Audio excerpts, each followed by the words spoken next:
2 divided by 1 over 4, then times 8. First we do this multiplication. 1 over 4 times 8.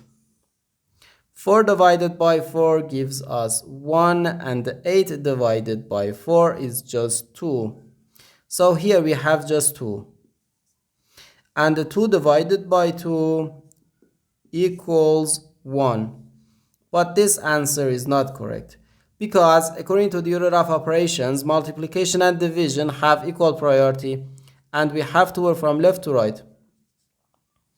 So here first we have to do this division, then this multiplication. If we do this multiplication before this division, it is wrong.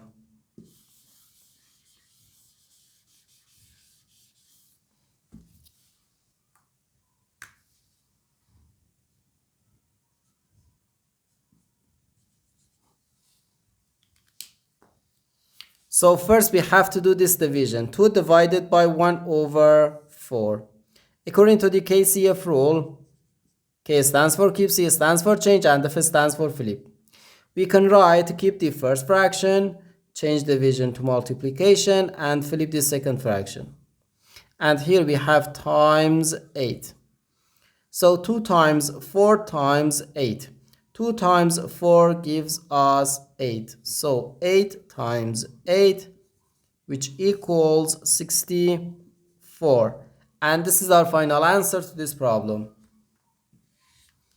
The correct answer is 64.